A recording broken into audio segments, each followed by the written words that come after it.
যে বিষয়টি নিয়ে এখানে আলোচনা হচ্ছে এটা তো আমরা সবাই কথা বলছি এখানে, এবং আমরা 2024 সালে যে ছাত্র গণঅভ্যুত্থানের জনগণের যে প্রত্যাশা আকাঙ্ক্ষা, এটা শুধু 2024-এ নয়, সত্যি কথা বলতে কি এটা প্রায় বিগত 15 বছর ধরেই জনগণের আশা আকাঙ্ক্ষা ছিল যে একটা পরিবর্তন করে যাব, এবং রাজনৈতিক দলগুলো আমাদের দায়িত্ববোধ থেকে আমরা জোটবদ্ধ হয়েছিলাম এবং সেই ফ্যাসিস্ট সরকারের বিরুদ্ধে আমরা সংগ্রাম করছিলাম। এই সংগ্রামে অনেক ক্ষতি হয়েছে, আমাদের নেতৃত্ব গেছেন, আমাদের 60 মানুষের বিরুদ্ধে মিথ্যা মামলা হয়েছে, প্রায় 1700 মানুষ গুম হয়েছে, আমাদের হাজার হাজার মানুষ নিহত হয়েছে, এবং সব শেষে প্রায় 2000 শিশু কিশোরকে হত্যা করা, এবং ফাইনালি আমরা আপনার এই ভয়াবহ ফ্যাসিস্ট হাসিনার পালিয়ে যেতে বাধ্য হয়েছে। আমরা একটা সুযোগ পেয়েছি নতুন করে বাংলাদেশে একটা গণতান্ত্রিক ব্যবস্থাকে প্রতিষ্ঠিত করবার, কিন্তু দুর্ভাগ্যজনকভাবে আমরা দেখছি যে যত দিন যাচ্ছে পরিস্থিতি যেন কঠিন হয়ে উঠছে। আমার কাছে যেটা মনে হয় যে এই যত দিন যাচ্ছে ততই যারা গণতন্ত্রে বিশ্বাস করে না, যারা জনগণের অগ্রযাত্রায় বিশ্বাস করে না, যারা একটা শোষণহীন সমাজ গড়ে ওঠার যে রাজনীতি, সে রাজনীতি বিশ্বাস করে না, তারা আবার জোট পাচ্ছে। আমার কাছে মনে হয়েছে যে ফ্যাসিস্ট শক্তি যাকে আমরা বিচারিত করতে সক্ষম হচ্ছিলাম, তারা ভেতরে ভেতরে আবার সংগঠিত হচ্ছে এবং ক্ষমতা ফিরে পাওয়ার চক্রান্ত লিপ্ত হয়েছে। আমরা হঠাৎ হঠাৎ করে লক্ষ্য করে দেখছি যে মবক্রেসি, হত্যা, চিন্তায় ভয়ানকভাবে বেড়ে যাচ্ছে। এই বিষয়গুলো নিঃসন্দেহে সচেতন নাগরিক এবং রাজনৈতিক কর্মী হিসাবে আমাদেরকে অত্যন্ত উদ্বিগ্ন করে তুলেছে। আমি পার্টিকুলারলি কোনো রাজনৈতিক দল বা কোনো ব্যক্তির সম্পর্কে কোনো কথা বলতে চাই না, বলি না। আমি খুব সংক্ষেপে যে কথাটা বলতে চাই, সুযোগ আমাদের সামনে এসেছে, এই সুযোগকে যদি আমরা হারিয়ে ফেলি তাহলে বাংলাদেশ আরো বহু বছর পিছিয়ে যাবে। প্রতিবার একটা করে উত্থান হবে, জনগণ প্রাণ দেবে, আমাদের ছেলেরা প্রাণ দেবে, এবং একটা সুযোগ তৈরি হবে। আমরা আমাদের দায়িত্বহীনতার কারণে আমরা সেই সুযোগ হারাবো, এটা হতে দেওয়া উচিত নয়। আমি এই সরকারের প্রতি আহ্বান জানাতে চাই যে আপনারা দয়া করে বহুবার, আবারও বলছি যে কাল বিলম্ব না করে যত দেরি করছেন ততই কিন্তু পরিস্থিতি আরো ঘোরাতে হচ্ছে, এবং সেই অভ্যুত্থানের বিরুদ্ধে যারা ছিল, বাংলাদেশের বিরুদ্ধে যারা রয়েছে, গণতন্ত্রের বিরুদ্ধে যারা রয়েছে, তারা আবার সংগঠিত হয়ে এই গণতন্ত্রকে নস্যাৎ করবার জন্য কাজ শুরু করেছে। তাই দেরি না করে যত দ্রুত এই সংস্কার, সনদ এবং নির্বাচন, এই তিনটি বিষয়কে সামনে নিয়ে দ্রুত এগিয়ে যেতে পারা যায়, ততই দেশের জন্য মঙ্গল। দায়িত্বটা নিঃসন্দেহে এই তত্ত্বাবধায়ক সরকারের, ইন্টারিম গভর্নমেন্ট। এবং আমরা তো খুব আশাবাদী যে আমাদের এই মধ্যবর্তী সরকারের ইন্টারিম গভর্নমেন্টের যিনি নেতা, তিনি হচ্ছেন এই দেশের একজন বরেণ্য ব্যক্তিত্ব, যিনি আন্তর্জাতিকভাবে স্বীকৃত একজন ব্যক্তি, যিনি তার বুদ্ধিমত্তা, প্রজ্ঞা, সততা এবং দেশপ্রেম দিয়ে ওটা জাতিকে ঐক্যবদ্ধ করে আমাদেরকে সেই লক্ষ্যে পৌঁছে দিতে সক্ষম হবেন।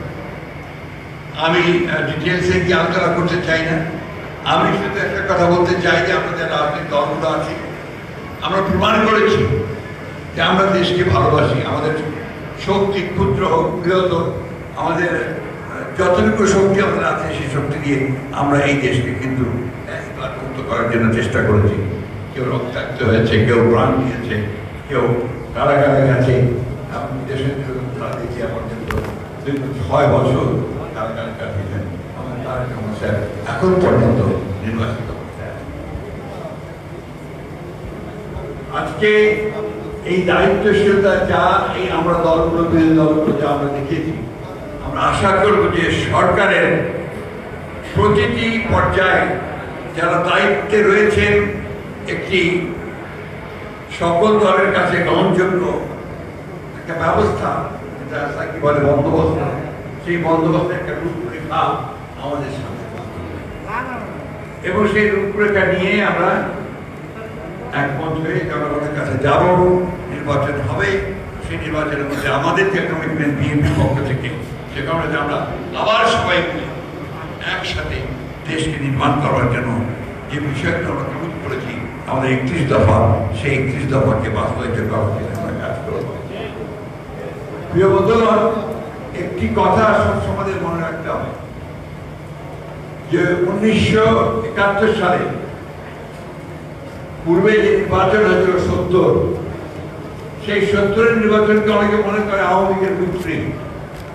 আমি ভিন্নভাবে ভাবি ভিক্টরি অফ দ্য পিপল, যারা পাকিস্তানের শাসন থেকে বেরিয়ে আসতে চেয়েছে, ভিক্টরি অফ সেই মানুষগুলোর যারা একটা স্বাধীন সার্বভৌম বাংলাদেশ দেখতে চেয়েছে। দুর্ভাগ্য আমাদের যে স্বাধীনতা পরে পরেই আমাদের তৎকালীন শাসক গোষ্ঠী আওয়ামী লীগ তারা সেই সুযোগকে নষ্ট করেছেন। শুধু না, তারা একদলের সফলতা বাক্সা প্রতিষ্ঠা করেছেন এবং পরবর্তীকালে তারা গণতন্ত্রের যে সুযোগগুলো ছিল বিকশিত হওয়ার, সেই সুযোগগুলোকে তারা বিনষ্ট করেছেন। আজকে সেই সুযোগ আবার সৃষ্টি হয়েছে। আমি নেতিবাচক কথা বলতে চাই না, আমি শুধু এটুকু বলতে চাই যে আমরা অনেকের কাছে অনেকভাবেই একটা নেতিবাচক হতাশাবাচক কথা শুনতে চাই, কথা শুনতে পাচ্ছি। আমি মনে করি যে আমরা অতীতে যেমন পেরেছি এবার ঠিক একইভাবে পারব। আসুন আমরা সবাই একটা বিষয়ে একমত হই যে আমাদের এই দেশকে, আমাদের এই রাষ্ট্রকে আমরা আবার ফ্যাসিবাদের হাতে ছেড়ে দেব না। আমরা আমাদের মানুষের যে আকাঙ্ক্ষা, সেই গণতান্ত্রিক ব্যবস্থায় ফিরে যাওয়া, সেই কাজে ফিরে যাওয়ার জন্য আমরা সবাই একমত হতে পারবো। হয়তো বিভিন্ন জায়গায় মতভেদ থাকতে পারে, সেগুলোর ব্যবস্থা আছে, আবার চলে যাব জনগণের কাছে, সেখানে সেগুলো শুরু হবে। কারণ বারবার করে আমাদের তিনি বলেছিলেন, when there is a crisis, go to the people, learn from them and implement it. আমরা সেই নীতিতে বিশ্বাস করি। আমি আমাদের কথা বলতে পারি, আমরা বাংলাদেশ জাতীয়তাবাদী দল, আমরা একটা নিরেট উদারপন্থী গণতান্ত্রিক রাজনৈতিক দল। আমরা কোনো বিপ্লবী দল নই, আমরা বিপ্লব করে ক্ষমতায় যাওয়ার মতো আমাদের কোনো সামর্থ্য নেই এবং সেই ইচ্ছাও নেই। আমরা জনগণকে সামনে নিয়ে নির্বাচনের মধ্য দিয়ে আমরা রাষ্ট্র পরিচালনার দায়িত্ব নিয়ে আমরা একটা কল্যাণমূলক রাষ্ট্র, গণতান্ত্রিক রাষ্ট্র, আমরা সকলের কাছে গ্রহণযোগ্য এই ধরনের একটা রাষ্ট্র আমরা নির্মাণ করতে চাই। আমার মনে হয় আমরা অতীতে যেমন সমস্ত প্রতিবন্ধকতাকে উপেক্ষা করে আমরা ঘুরে দাঁড়িয়েছি, যে জুলুম গুলি কোনো কিছুই আমাদেরকে ঠেকাতে পারেনি, আগামী দিনগুলোতে আমাদেরকে কোনো বাধাই আমাদেরকে ঠেকাতে পারবে না, আমাদের প্রতিবন্ধকতা সৃষ্টি করতে হবে।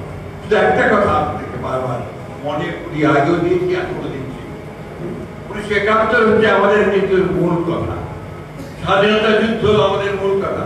ওইখানে আমাদের কোনো কম্প্রোমাইজ নাই, আমাদের কোনো কম্প্রোমাইজ নাই। গণতান্ত্রিক ব্যবস্থায় আমরা অবশ্যই গণতন্ত্রে বিশ্বাস করি এবং গণতন্ত্রই আমরা চাই। বাকি সমস্ত আলোচনার মাধ্যমে গণতন্ত্রের মূল বিষয় হচ্ছে আলোচনা, সহনশীলতা, অন্যের মতকে মেনে নেওয়া, সব কিছু নিয়ে আমরা অবশ্যই এমন একটা জায়গায় পৌঁছতে পারবো যেখান থেকে আমরা আবার নতুন করে একটা গণতান্ত্রিক রাষ্ট্র ব্যবস্থায় মধ্যে ফিরে যেতে পারবো। সংস্কার তো আমরাই করেছি, সবাই মিলে সংস্কার তো আমরাই দিয়েছি, সুতরাং প্রশ্ন উঠতে পারে না যেটুকু সমস্যা আছে এটা আলোচনার মধ্য দিয়ে শেষ হতে পারে। তখন সরকারকে আহ্বান করবো অযথা বিলম্ব সৃষ্টি না করে সমস্যাগুলোকে চিহ্নিত করে রাজনৈতিক দলগুলোর সঙ্গে কথা বলুন, কথা বলে সেই সমস্যা শেষ করে নির্বাচনের দিকে এগিয়ে যান, সেটাই বোধহয় একমাত্র পথ। ধন্যবাদ। আসসালামু আলাইকুম। খোদা হাফেজ। আমাকে আমন্ত্রণ জানার জন্য আমি আন্তরিকভাবে কৃতজ্ঞতা ধন্যবাদ।